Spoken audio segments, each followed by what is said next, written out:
Mathmech has once again wormed its way into a deck that it has no right being tangled up with, and I am loving it. We've got Punk Mathmech. Now, this is one of the more interesting combinations that we've been covering off recently, and it's something that a member of our Discord flagged to me as a potential usable deck.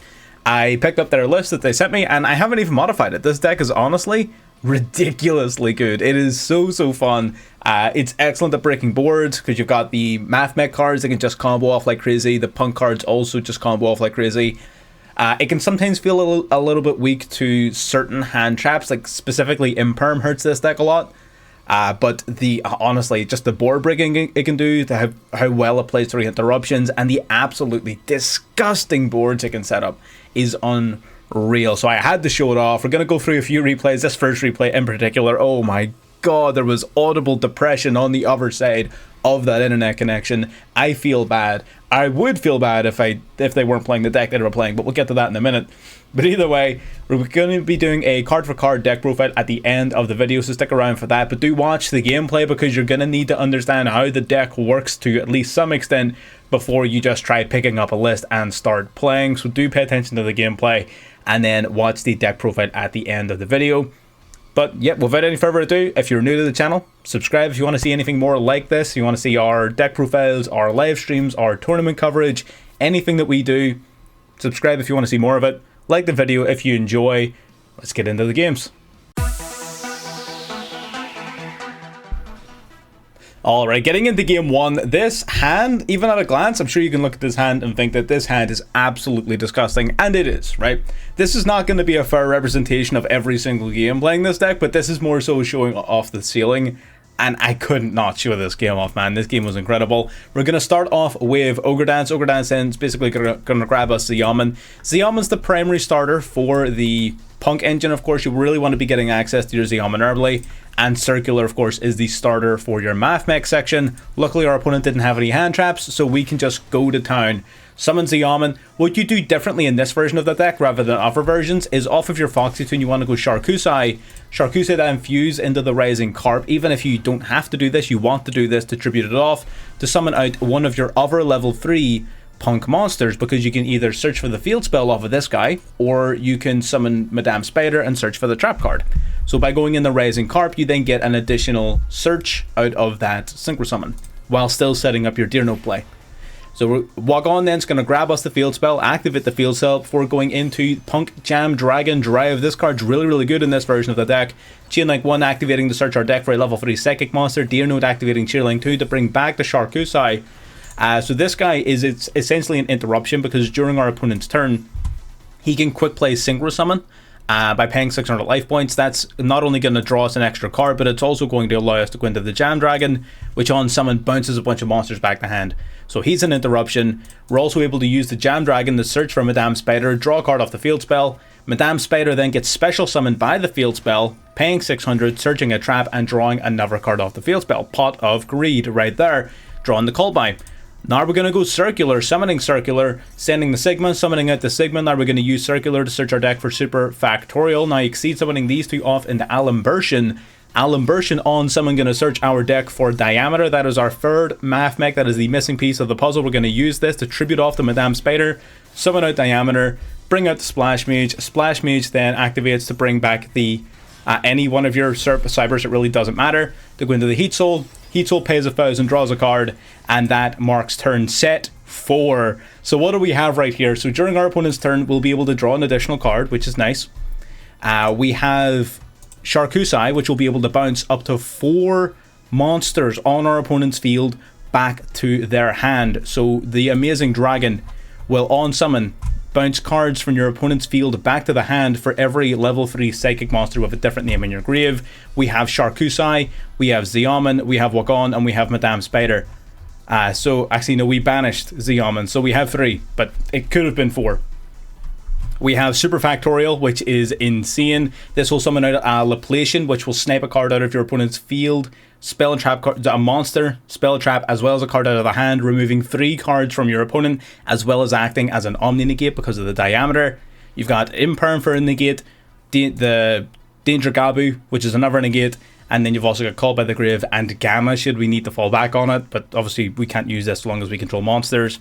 and it's not going to get that far. This field is absolutely disgusting. We even have a way to stop evenly matched in the form of Super Factorial. We're playing against Runic Stun, so I should have used Decode Talker in the draw phase. I didn't. What we're going to do now is flip up the Dangerous Gabu to negate the Spirit Monster, the Amano Iwata, so that we can activate our Heat Soul and start using our monster effects without restriction. We're going to turn Toggle on here. Upon resolution, we're going to activate our Heat Soul to draw 1. He's going to go for the quick play spell here to discard a card out of our hand. We really don't care about that. He's going to go Runic Fountain. Now, in chain the Runic Fountain, we're going to go Super Factorial here. He's going to chain to our Super Factorial with Call by the, Maxi. We're going to chain Call by the Grave to the Maxi, the Call by that we drew off of our field spell because we're drawing so many cards. Between the field spell and Decode Talker Heat Soul, we've already drawn 4 cards. Just raw drawing 4 cards. That's not mentioning the search for the field spell, the search for the Monster of Siyaman, the search for the trap card off of Madame's Bader, the summoning from the deck off the Rising Carp. It's incredible the amount of resources you can just pull from your deck, right? So we negate the Maxi, of course, summon back our 3 Mathmechs, Exceed summon into pre-Mathmech Laplacian.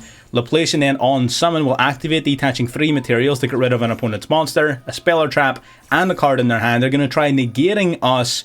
We're going to chain Laplacian's second effect because of diameter. Once per turn during the turn it's summoned, we get an Omni Negate. We negate their field spell, send all of their resources to the grave. Every single card is gone, and with that, our opponent scoops it up. We didn't even use our Imperm. We didn't even use our Amazing Dragon for the bounce free. What do you want me to say, man? Like, that was disgusting. Man. He had There Can Only Be One in his hand, so again, I don't feel that bad about it. But that was disgusting, man. Anyways, that's game 1. Let's get into game 2.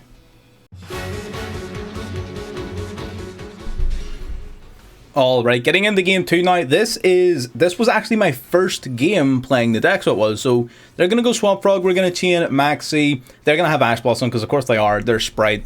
We can't resolve Maxi against them. It's actually illegal. Alright, so that's fine. We are left 0 hand traps, up against Sprite. Swamp Frog sending the Ronin Totem, summoning out Carrot, summoning out Blue, and bang bang. Full power Sprite. He's going to go absolutely ham. I'm not going to make all of you sit through this. I'm just going to speed this up in the background. We've all seen Sprite a million times. Now, this is going to be a showcase of... This was my very first game playing this deck, right? And as soon as I played this game, I fell in love with this deck, right? Because look at what our opponent is doing. They're going absolutely crazy. And we have to play through it. 0 hand traps. We just raw dogging it. Again, we're even down a card. We're only going to have 5 cards in hand. They're going for Melfies. They're going for everything. They've got what? IP. Yeah, they've got IP, Caddy, Carrot, Sprite Elf. They've got the face down. They've got everything, right? So we draw Gamma for turn. We're going to go Small World here. That actually preemptively triggers his Carrot, which was excellent. He triggers the Caddy for some reason. We're going to activate Gamma in response to the Carrot. That's going to negate and destroy the Carrot, so our Small World will resolve. He's going to activate the Sprite Elf here, bringing back Sprite Blue. Then we're going to summon out Gamma, get popping. So that's that dealt with. Now, Small World, we're going to banish a card for hand to banish Gamma to search our deck for a Mathmech Circular. So basically everything in this deck links in the Circular off of Gamma, which is awesome. They're going to go Sprite Jet here. We're going to now Synchro Summon off into the Jam Dragon Drive using just our Gamma. We're going to pay 600. We're going to draw Ghost Ogre. Now, the reason we grab Ghost Ogre over anything else is Ghost Ogre essentially turns off IP Masquerena. If he activates IP to Quick Play Link Summon, will we just chain Ghost Ogre, pop the Masquerena? That's why we grabbed this card to protect ourselves for the rest of our plays. Now we're going to go for Foxy Toon, dropping the Sigma, summoning the Sharkusai. Sharkusai paying 600 to fusion summon into the Rising Carp. Rising Carp is going to get banished off of Sprite Smashers. Now that is bad, but it does leave our opponent in a position where they have no interruptions left. We're going to send Diameter, summon the Circular, summon back the Sigma, and I believe at this point, yeah, our opponent just decides that they've realized that they've lost. They can't do anything. We're going to go into Laplacian, Alambertian, set up our Super Factorial, set up our Laplacian. He cannot use his IP. He knows we have Ghost Ogre. We're going to completely decimate his board, and there's nothing he can do about it. And he knows that, so he scoops it up. Again, it's a shame that he cut that one short, but I still wanted to show it off, even though he did cut the replay short. But yeah, still a pretty good showing how you can play through all of that interruption, how the deck can play going second as well, much better than a lot of other decks can. So if you want a deck that's versatile going first and second, this is actually something to consider. This is a real deck. Right, let's get into game 3.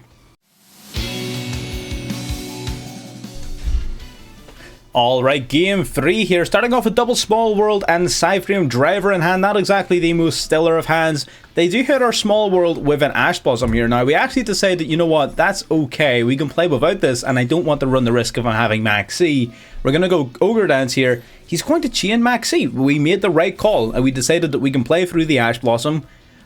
We don't need to hit up a call by. We wanted to keep it just in case he had a Max C, and sure enough, we were right. He had a Max C. Ogre Dance is going to be able to grab us a Xiamen from the deck and hopefully enable all of our plays. Normal summon Xiamen, pay 600, get searching, grabbing the Foxy Toon then activating, dropping the Driver to the grave, summoning the Sharkusai, getting out our fusion monster, the Rising Carp, tributing Rising Carp, summoning out another 2 monsters from the deck. There's the Wagon and the Deer Note, grabbing the field spell. So we're setting up here. We're going to activate the field spell, go into the Jam Dragon, then, of course, paying 600 life points, searching our deck. Deer Note reviving a card back from the graveyard, bringing back the Sharkusai as is standard. This is sort of what you want to do to set up your Amazing Dragon. You also get to grab another card and then draw a card off your field spell. You normally want to search for Madame Spider, or if you've already got her, or if situation demands it, you can search for a Ghost Ogre. That's why we play just the one of. But usually you want to grab Madame Spider because your field spell actually allows you to special summon it. So you can use her to search your deck for the trap card, and then it also gives you your second draw off of the field spell. We draw in the Max C. That just goes to show why Pot of Greed is banned. Pot of Greed is broken. Just draw 2 for free. It is awesome. They're going to go for Foolish Burial here, as well as Tearlament Scream. They're going to go Agido. Now, this is where things get a little bit dicey for us. We're going to go Call By on the Agido, trying to banish it before he can get any momentum going here. But you can see how this field, even just by itself, automatically, Maxi, Monster Negate, Amazing Dragon, spin a bunch of cards, draw a bunch of cards. This field is really, really tough, and our opponent, yet again, doesn't stick around to try and play through it. You're going to get this a lot, right? And that's what frustrates me about trying to make a video on this deck. People scoop left, right, and center. They absolutely do not want to tempt fate. They know as soon as they put out their Kick Kalos or whatever it is, we're going to go Amazing Dragon. We're going to bounce that shit back to the extra deck. They know as soon as they go in the Rhino Heart, we're going to flip up the trap card, we're going to negate them, we're going to gain a load of life points. They know that we're going to start drawing cards and searching cards and spinning cards, reviving cards, and there's nothing they can do about it. There's nothing they can do. I don't know what to tell you. It's just, we're just that good. Let's get into game 4. Now, I personally can't stand whenever someone just takes a deck and they decide to play a bunch of games and cherry pick the best games and just make a video talking about how broken the deck is. What I'm going to show you right now is an example of where the deck can actually get beaten. So we're going to go for Foxy Toon then, standard plays, but the Kelbeck of all cards is enough to stop us. And this is exactly what I mentioned earlier on, where it feels like in certain situations, you can be stopped by a singular hand trap. On occasion, not every single time. You don't die to one interruption. We've already seen games where we play through tons of interruptions.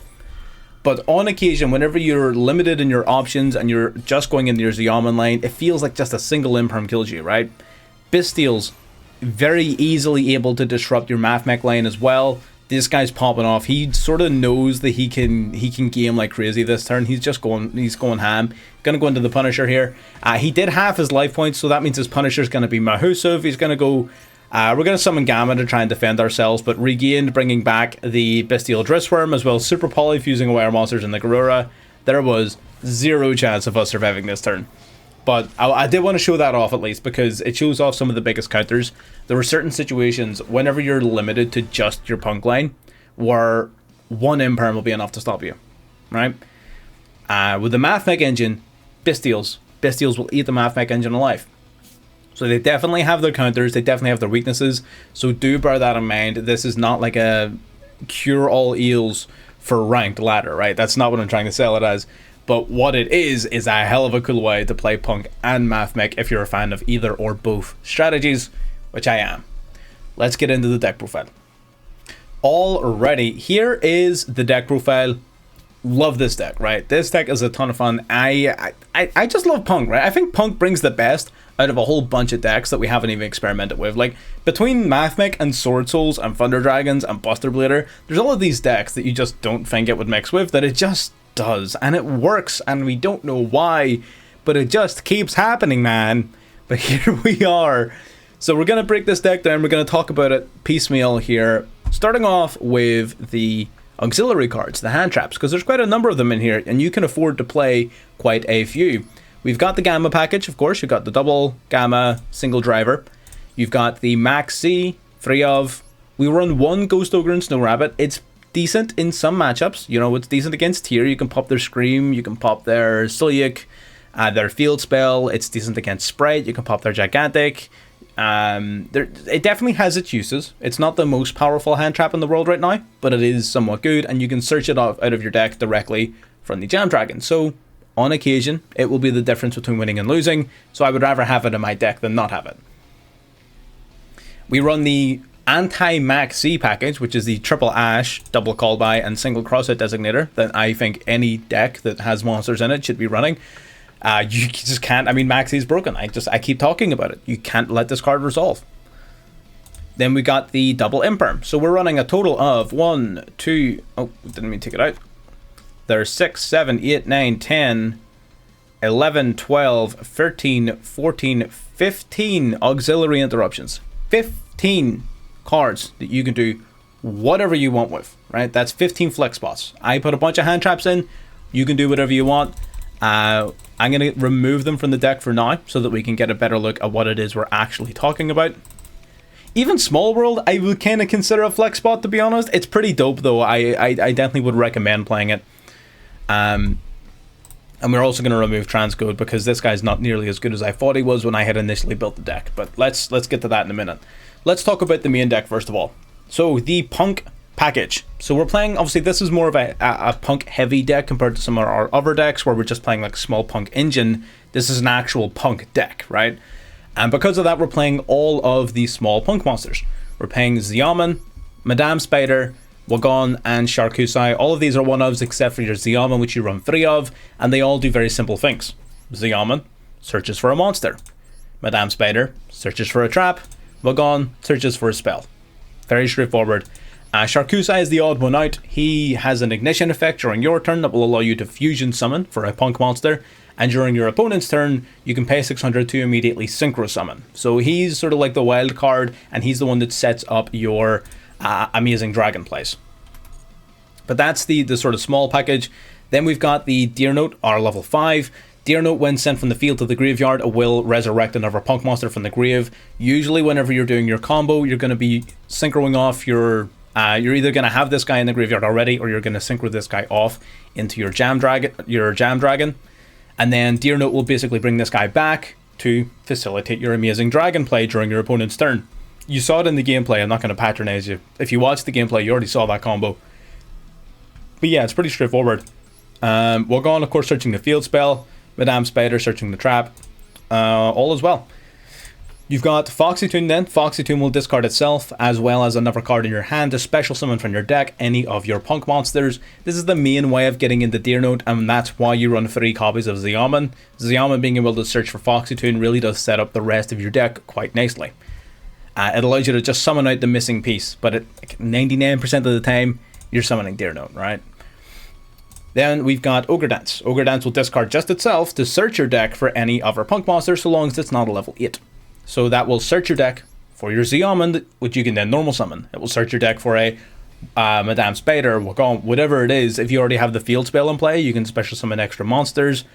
But primarily this card is here as an additional name, as well as a way of searching for Xiamen. You can run more copies of this card if you want in some of those flex spots. Like if you don't have all of those hand traps, or maybe you just don't like running that many hand traps, you can play additional copies of this card to make your Xiamen a little bit more consistent. But we didn't really have any consistency issues when it came to that, so I didn't really mind.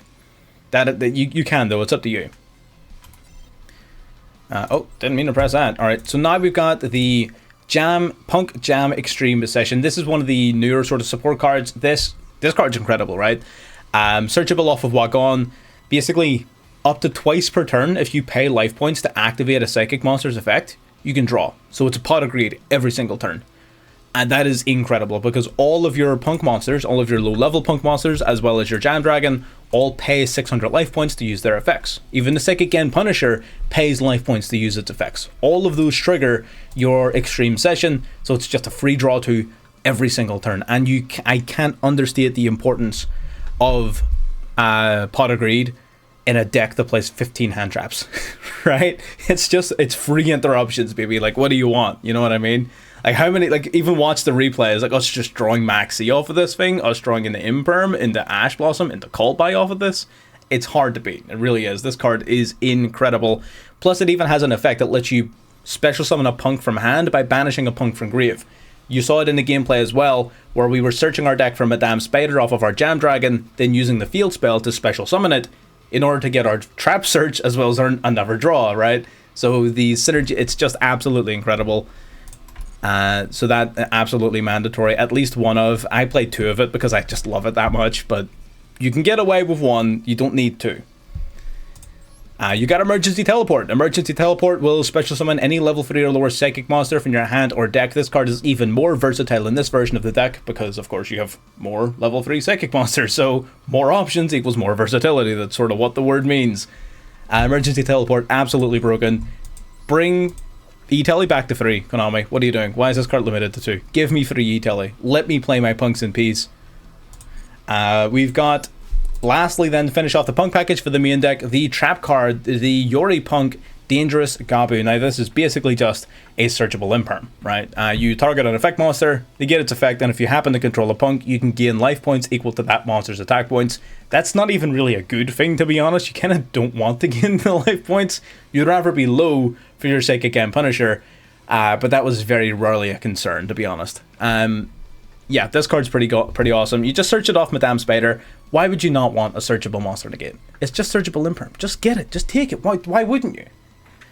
So that's the punk engine. Pretty straightforward stuff. It's really not that complicated. If you watch the gameplay, you understand the basic combo, and once you understand the basic combo, everything from there is just a slight branch or variation off of your core sort of straightforward thing. And it's not like it's a million step long combo as well. That's what I love about it. It's very straightforward. It's very easy to follow. It doesn't require 200 IQ to play. It doesn't require you sitting down and studying and practicing all these combos. It's very intuitive and you can pick it up very easily. Getting into the Mathmech portion of the deck then. So we've got Sigma, Diameter, both one-ofs, and Circular, as well as, I'm going to count Small World as part of the Mathmech package because that's sort of why it's here, as well as our Super Factorial. So why are we playing it like this? So, as minimum, with Super Factorial, because this is the card around which the Mathmech engine is centered, right? This is the card you want to resolve. This card needs up to 3 different Mathmechs in your graveyard, and you can activate this card, resurrect your 3 Mathmechs to perform either a Synchro Summon or an Exceed Summon instantaneously. That is really, really good because you're going to summon out the likes of your Laplacian, which 1 you saw in the game, and 2 we're going to talk about in a minute. So with Super Factorial, we of course need 3 different Mathmechs. So what are the Mathmechs of our choice? Of course we're going for Circular. Circular is the best main deck Mathmech. This card by itself is what makes Mathmech even playable, right? This card's incredible. You can special summon this from your hand by sending a Mathmech from your deck to the graveyard. That by itself is really, really good. And if a Mathmech is summoned to your field while you control this card, you can search your deck for a Mathmech spell or trap card. This is incredible. Circular is the reason that Mathmech works. So the idea is you want to summon this card out to the field by sending Sigma from your deck to the graveyard. The reason we play Sigma is Sigma can special summon itself from the grave so long as you don't have anything in your extra monster zone, which will of course put another monster on board, as well as triggering off your Circular to search your deck for the Super Factorial.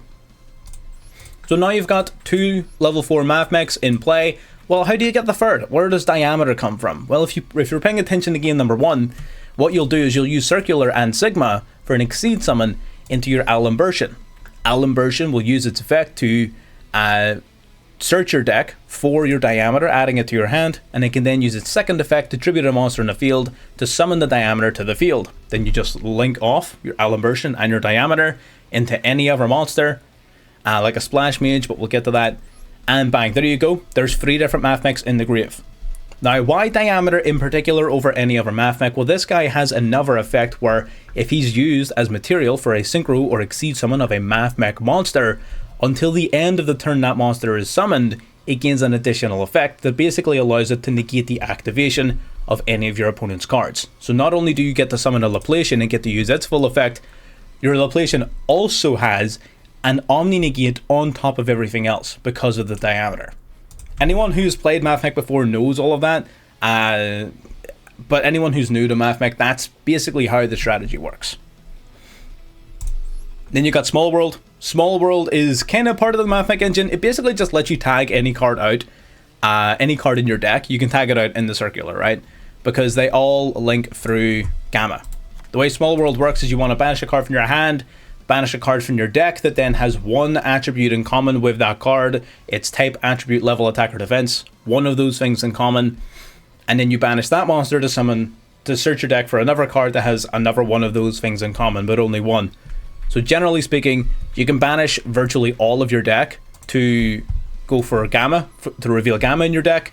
And Gamma has one thing in common with Circular, which is its attribute Light, which means you can activate Small World, banish any monster in your deck, except for Ogre Dance, and search your deck for Circular. That's the idea. So it's kind of part of the Mathmech engine. Getting into the extra deck then. Rising Carp. Rising Carp is essential in this version of the deck. You will be using this almost every single game. I would be tempted to run 2 of it, but I have not needed to do so yet, so I wouldn't worry too much about that. But you do have a flex spot, so it's something you can do. Just letting you know. This card, basically, you can tribute it to summon any 2 punks from deck. Again, that's invaluable in this deck. That's going to be one of the main ways of summoning Deer Note out from the deck, as well as putting an additional search on board. Normally, you're Wagon, because Wagon will grab you the field spell, which will allow you to start drawing cards and summoning cards and things, because normally you'll be able to find your way into Madame Spider off of your Jam Dragon anyways. So you'll almost always use that, the Rising Carp, to summon out either Wagon and Deer Note, or if you haven't used Xiamen yet, you might summon Xiamen and Deer Note. Whatever's available to you. We got Chaos Ruler. Chaos Ruler sort of feels like a staple in most punk-based strategies, but to be honest, it's really not that impactful in this particular version. That actually feels somewhat counterintuitive at times. I would be very tempted to remove this card to adapt the deck to more link-based plays, to be honest with you. So I would be very tempted in this card's place to play something like the Underworld Goddess to, you know, reinforce our Masquerena, as well as potentially playing Lingeribo, just to more consistently make sure you can put your Diameter into the graveyard. These are the 2 changes I would make to the extra deck upon testing. The Chaos Ruler, I don't think is a good mix for this deck at all. I don't think it's a good mix. The Jam Dragon is instead our level 8 of choice. This card is really, really good. So on summon, you will search you can pay 600 life points, search your deck for a level 3 psychic monster, and either add it to your hand or send it to the grave. Really, really good. What you'll normally do is you will almost always have your field spell active by the time you summon this. So by activating this effect, you're going to search your deck for Madame Spider, as well as draw a card off your field spell. Then the field spell will allow you to summon out your Madame Spider, which will search your deck for the trap card and allow you to draw again. So the Jam Dragon sort of facilitates that Pot of Greed, as well as the search for a trap card. That is literally like +3 and a monster on board. Absolutely incredible. And again, remember, you're drawing so many cards, you need 1 of 6 cards to start your Mathmech combos. You need either Small World or Circular, and that's it. Everything else will happen by itself from there. You need 1 of those 6 cards, and after you search your deck for what, 4 extra cards there, you know what I mean? It becomes very easy to draw into your Mathmech cards. So this card's incredible. We play 2 of it. You can get away with playing 1 of it. Again, I haven't had to summon the second one yet, and because we're only playing 1 of each of the level 3s, I can't see myself needing a second copy of this card. So if you really wanted to, you could talk me into wanting to play another level 8, another sort of generic level 8 monster. Again, I'm not going to talk about which ones in this video because there's so many different possibilities, man. There's so many. Berserker is a decent one. Stardust is a decent one. Even Moonlight, sometimes you want to go into a level 7. there's just so many options, right? So you just pick whatever suits you best. I like 2 copies of this because it makes me feel good, but you don't have to play 2. It's an extra, it's an extra deck slot that you can free up to play something else. Maybe you even want to play an Exceed monster. Maybe you want to play some Baguska. Maybe you want to play some Zeus. Maybe you want to play a Beast Dweller. They're all possibilities. They're all options. It's all out there. I'm just saying. But yeah, that's all up to you. You've got the Amazing Dragon up next. The Amazing Dragon, level 11 synchro. You're ideally going to summon this during your opponent's turn using your Sharkusai. On summon, you're going to target monsters, or is it monsters? Cards your opponent controls up to the number of different level 3 psychic monsters in the graveyard. Bounce them all back to hand. Excellent in a lot of matchups, especially matchups that rely quite heavily upon their extra deck. This will cuck Sprite, right? You just send their Gigantic back before they even get a chance to use it. It will cuck Tearlaments because they summon a Kikalos, bounce it back before they get a chance to use it. It really does just hurt a lot of big strategies out there. So the Amazing Dragon, absolutely a really, really solid card, and you can set it up so easily. It is disgusting how easy you can set this card up. Our backup level 11 option is the Psychic End Punisher. Psychic End Punisher is brutal. I mean, it always has been. It is in every single deck profile, more so even in this one because we're paying so much life points. So as long as your life points are lower than your opponent's, this card is unaffected by your opponent's activated effects, which by itself, really, really good card. And there's another effect that allows you to target a monster you control and any card your opponent controls, pay 1,000 life points, banish both, spot removal, and lowering your life points. And why does lowering your life points benefit you? Well, its third effect says that in the beginning of the battle phase, you can gain attack points equal to the difference between your life points and your opponent's life points. So he goes from 3,500, which is already huge, let's not understate that, to astronomical heights of strength. Sometimes, again, upwards of 7, 8, 9, even 10,000 attack, which we've seen in recent videos, this guy hitting over 10k attack. So Psychic End Punisher is absolutely disgusting, and 100% is like your primary boss monster. Like turn 3, this is the card that's going to kill your opponent. You got your 2 Exceed monsters, your Mathmech cards. We've already talked about Alimbertion. It searches on summon and then tributes a monster to summon a Mathmech from hand or grave. Pretty straightforward card, just here to facilitate your combo. Laplation, though, is the Mathmech boss monster of this deck. So on summon, you will detach up to 3 materials from this card and activate as many of the following effects as you can, sending a random card from your opponent's hand to the grave, sending a monster your opponent controls to the grave, sending a spell or trap your opponent controls to the grave. You'll activate as many of those in sequence as possible, detaching 1 material for each. You saw in game number 1, we resolved that effect. We detached all 3, sending a monster, sending the field spell, sending a card from his hand, completely decimating -3, taking 3 cards away from your opponent. All off of 1 trap. And this guy, because of Mathmech Diameter, has an Omni Negate built into him until the end of the turn in which he's summoned. So Laplation is absolutely disgusting. 100%. Another option you could do, like we're talking about what you can do with the extra deck. Another option that I considered briefly but didn't do enough testing to sort of decide on was Geomathmech Final Sigma. Geomathmech Final Sigma is the actual intended boss monster of Mathmechs. It's unaffected by any card effect that isn't a Mathmech card so long as it's in the extra monster zone, and if it battles an opponent's monster, any damage your opponent would take is doubled, which makes it a pretty fierce boss monster, bit of a towers type thing. In a simplified game state, this guy is absolutely incredible. But yeah, there's a couple of different options. Sigma, if you're a Sigma fan and you are happy enough dropping the Chaos Ruler or even a Jam Dragon, I think Sigma's definitely has a place in this deck for sure. And our link package is primarily sort of, it's a mix between generic links and actual like intended strategy. So the links that you're actually going to use most consistently are going to be Splash Mage and Decode Talker Heat Soul.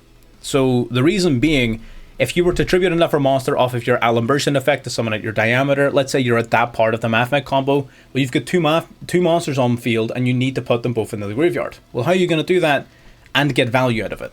That's going to be your Splash Mage. Splash Mage, of course, gonna link 2 off, summon out Splash Mage. Splash Mage uses its effect, revive back any of your Cybers monsters and use those 2 to go off into Decode Talker Heat Soul. Heat Soul's pretty awesome because basically once per turn you pay 1,000 life points to draw a card. That can't be, again, it is just a free pot of greed, because it's a quick effect, which means you do it once during your turn, and then once during your opponent's turn. It's just pot of greed, right? And for every turn on the field after that, it's still drawing 1 every single turn. It's bringing your life points even lower, which means your Psychic M Punisher is going to be bigger. It itself is a rather large monster. It's not just 2300, it also gains 500 attack for every monster it points to, which means it's usually in the 28 to 3300 attack point range. So generally speaking, it's a useful way of putting your monsters into the graveyard while also drawing you a bunch of cards. It's pretty straightforward stuff. You can also go into like Masquerena instead if you're boring. You could, but that's boring. Why would you know? Yeah, I mean, I just prefer the Heat Soul play, but I mean, IP is also good. We're playing Lingaribo purely from the perspective of putting your Diameter into the graveyard after you summon it off of Alambertian. IP Masquerena, of course, a generic Cyberse Link monster, and Cyberse is important because your Sigma, I should mention this, Sigma locks you into Cyberse monsters only for the rest of that turn, which means you really need to commit to your Cyberse plays when you begin them, basically. As soon as you start, you can't go back. So do all of your Punk plays first, then do your Mathmech plays afterwards, otherwise Sigma is going to lock you out. We've got Masquerena, of course, facilitating additional plays and interruptions by utilizing the Nightmare Unicorn. Nightmare Unicorn on summon, discard a card, spin one of your opponent's cards back into the deck. Then generic boss monsters, we have Avramax to be summoned off your IP, it's just really difficult for your opponent to get rid of. Access code, if it's turn 3 and you want to go for game, or turn 2 and you want to go for game, just pop a bunch of cards, swing for a massive amount of damage. And if your opponent's playing a pretty difficult monster to out, or some sort of towers based monster, we got the Goddess. Pretty straightforward stuff. You can vomit out monsters like it's nobody's business, so Goddess just makes sense. I mean, that's the deck list. Again, I think the deck list is phenomenal. I really do. I think the deck list is really, really good. Like I said, there's 15 spots you can go absolutely nuts with. We were playing the Gamma package. I'm just throwing it together again so everyone knows exactly what it was. Gamma, Maxi, Ash, 1 Ghost Ogre, the Crossout, Called By, Double Imperm. That was how we filled out the rest of the deck. You can do with those 15 slots whatever you want. It's all up to you. That's my take on the deck. Again, if you want to learn more about this, or you want to ask more questions about the people who are suggesting these decks to me, it's all happening in the Discord, which you can join down below. Or if you just want to see more videos like this as they come out, subscribe. You know, it doesn't cost you anything. Helps me out. Helps you out. Everybody wins. Like the video if you got this far. And I'll see you in the next one. Bye-bye.